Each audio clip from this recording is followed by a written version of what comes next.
What's up, guys? Alex Jason back here with a brand new video. Hopefully having a great day, afternoon, night if you guys are on this world. For today's video, I'm going to be talking about some very big news. The NBA is back! Yes, the NBA is back. The National Basketball Association is back. Some teams have gotten back to practice a little bit, but not really. It's really up to the state and the governors if they're going to allow players and teams back to practice. Actually, Massachusetts, my state here, we were actually the last state to allow the Celtics back, or allow an NBA team back to practice. Thank you, Governor Charlie Baker. You were really stupid because now we're going to be late to the party when it comes ramping up for the season. Anyways, that's besides the point. Adrian Wojnarowski dropped some bombs yesterday. I'm going to dissect it, and the NBA is back. So before we get completely started, I just want to give my personal take on this whole matter. I really just wanted to say, let's screw the season and let's start back up in October like normal times. I think that comes more from like a human aspect of things where like, I just want to go back to normal. Humans don't like change, and that's a normal thing. I guess that's where I was coming from on that. But on the other hand, I'm starting to like this idea. The NBA is back. After it'll be almost 5 months of waiting. The NBA is going to be finally back. I know it's going to screw up seasons for years to come, or maybe next year when the season does start up again, like after this, the rest of this season, December, January, sometime around there. Maybe we'll just do like a half season and then start back in October for the 21-22 season. Maybe we'll start back up in October. We'll see what happens. It's really up to the NBA. But either way, it's basketball, and I'll be happy with it either way. Now let's jump into these tweets by Adrian Wojnarowski. So I have to look down at my phone here. Sorry if I'm not looking straight at the camera to you beautiful people. But anyways, Adrian Wojnarowski, he broke the internet yesterday by saying this. So the NBA is inviting 22 teams to Orlando, Disney World.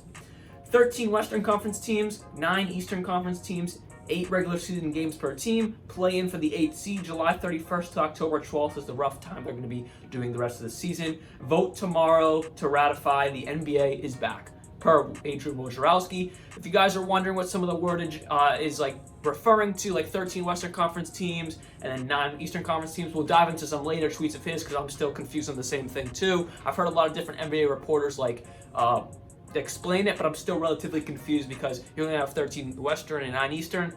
What's the whole point of that? So let's just keep reading these tweets here. So joining the 16 current playoff teams in Orlando: New Orleans, Portland, Phoenix, Sacramento, and San Antonio in the West. I think mathematically those are all the teams that could possibly snag the 8th seed away from Memphis or snag the 7th seed away from Dallas. So I think that's why they're inviting 13 teams from the West and only 9 teams from the East, because I believe the Washington Wizards are the 9th seed. I'm gonna put the Eastern Conference standings, or like whoever the 9th seed is, because I believe that who it is. Oh, never mind. I'm stupid because Washington from the... Maybe I'll just keep reading the tweet and maybe I'll get my answer. So never mind. But yeah, Washington is the 9th seed out East. And that just makes sense because I guess those are all the teams from the East and West that are mathematically possible. Even if it's like a 0.004 chance, those are all the teams mathematically. I know I sound like a nerd. Yeah, mathematically possible to make the playoffs. So I guess that makes sense. So it's not too weird, I guess, seeing 13 and 9. If like the 10th seed out East has no chance of making the playoffs, what's the point of even them going down to Orlando? I guess that makes sense. And then the number 8 seed let me keep reading this tweet. If the 9th seed is more than 4 games behind the 8th, now number 8 makes the playoffs. 2 within 4 games, a play-in tournament. Huh? I think what Walsh is getting at here is the fact that if the 8th seed is 4 games ahead of the 9th seed, whoever the 9th seed is in either conference, East or West, they'll make the playoffs.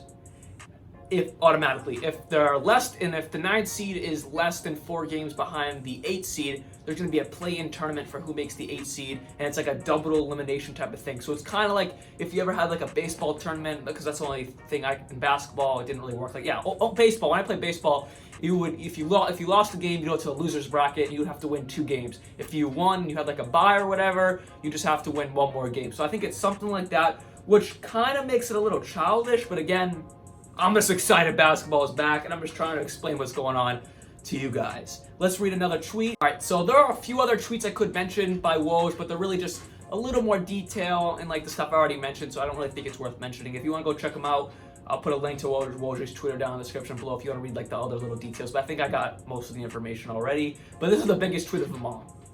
Today, the NBA's Board of Governors has a Thursday meeting, again, Thursday is today, meeting set for a vote on finalizing a plan to restart the season per sources. The league is still working through those details with the NBA PA, the NBA Players Association, the head guys like Chris Paul, you got LeBron James, you got like all the old heads that are in the NBA Players Association. They're going to finalize a deal. The plan is to start in July 31st and end around October 12th if there was a Game 7 in the NBA Finals. And I'm looking forward to this. Let's go. Ironically enough, I got this jersey on the last game before the season ended. Well, the last game I went to was in February when the Celtics played the Houston Rockets. So while I'm editing this video, you guys might have noticed it. I'm talking about the Houston Rockets for a Celtics game I went to before the season ended. The highlights are going on in the background. I did not plan that, obviously. That's super ironic. Hey, it's my lucky day. Ironically, and now the season is going to be back, and I'm wearing this jersey. I know that makes no sense to anybody. Doesn't really make much sense to me, but I'm feeling lucky wearing this jersey because I wore this when the season ended, basically, and now I'm wearing it, talking about the season's coming back. Let's freaking go! The NBA is back! I know we still gotta wait over a month. It's only June 4th. July 31st, but at least the guys will be getting back to practice. They can go to practice right now, but like unofficial practices, they can just like shoot around. And thank God. Thank you, God. The NBA is back. Anyways, hope you guys did enjoy this video, and like always, peace.